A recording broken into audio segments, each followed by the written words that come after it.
I think you eat with your eyes first, so when I'm working on my cakes, I want them to look as appetizing as humanly possible.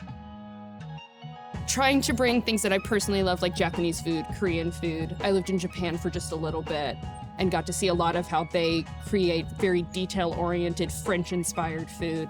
And also trying to remember like my Southern heritage, my Jewish heritage, and trying to mush that all into like a big pie is like my goal. I lost my pastry job at Urban Standard when they closed at the beginning of the pandemic.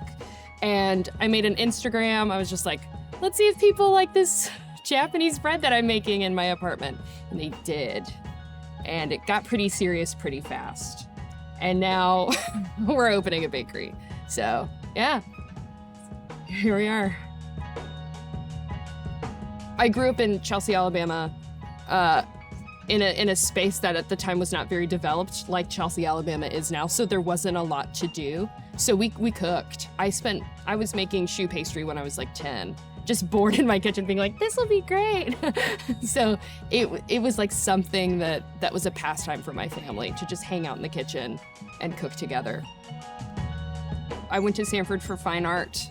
I was a painter. I tried painting, I tried sculpture work, I tried photography, and it just didn't hit. And then when I started baking, I couldn't stop. I was just like, if I could make this the way that I would make a painting, this would make it 10 times better. And I just started doing it. A lot of things that I'm looking for when it's decorating a cake, when it comes to that, is just the aesthetics, the textures of the items. If the fruit looks bumpy and weird, how can I place this here? If that fungus branches off in this great way, what kind of shadow does it cast when you're slicing it? People are like, what's up with these combinations that you're using? And there have been so many times, this is gonna sound like a bit, and I'm gonna sound crazy on camera, but I'll like wake up from a nap and be like, oh, white miso paste could go in that so well. It's just something in my brain is looking for like very basic components, and luckily we as humans have developed really intricate ingredients for me to have all of those flavors at once. And I try to find little pathways that connect to tasting the right thing. And sometimes that looks like putting mushrooms inside of a cake. And when that happens, I'm like, oh, it tastes perfect. That's exactly what I wanted.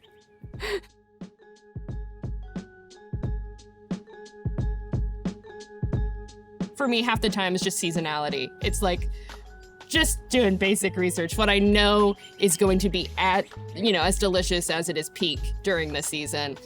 What's most sustainable for the season. And then the other half is literally me spending half the week at local, like Mr. Chen's we have here, Hometown Supermarket, is amazing. Red Pearl is amazing. I spend most of my time there scoping out what they've brought in, what they think is important, and what they think is going to sell best. And then I try to take at least one trip to Atlanta or to like Memphis a month to visit my family who lives out there and go to as many markets as I can just to see what's going on, and then sourcing it and bringing it back.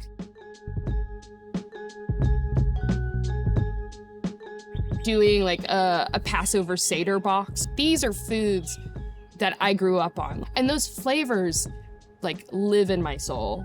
So trying to speak that kind of deep spiritual feeling into something that I know I also love, like Japanese food, trying to figure out a way to verbalize that through food has been kind of difficult, but it's my end goal is to get there. So right now it's a little strange, but it's a part of the practice. It's a part of getting in there and baking and figuring out, how do I tell people this without using words?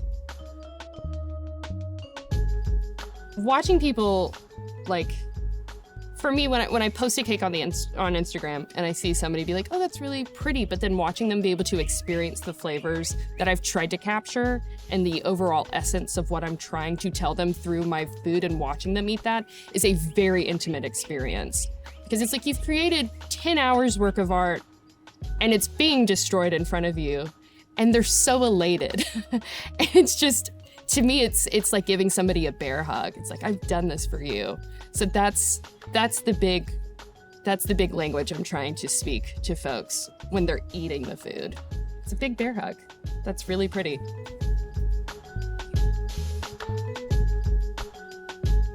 Something I would have loved to tell myself is just like, don't care too much about perception. I think there were a lot of times during the beginning of this process where I kind of pitfalled into like, oh, I'm headed to this market. This is definitely what they would like to see. Or like, oh, I'm creating this content to try and brand myself in this certain way. This is what these folks are gonna wanna like try and see from me. But at the end of the day, your personality is gonna shine through. And if you're making something you really love, there's no way that you're gonna be able to conceal that identity. So you might as well just do it. You might as well be obnoxious if you wanna be obnoxious, you know? It's gonna happen either way. So yeah, don't care too much. Just do it.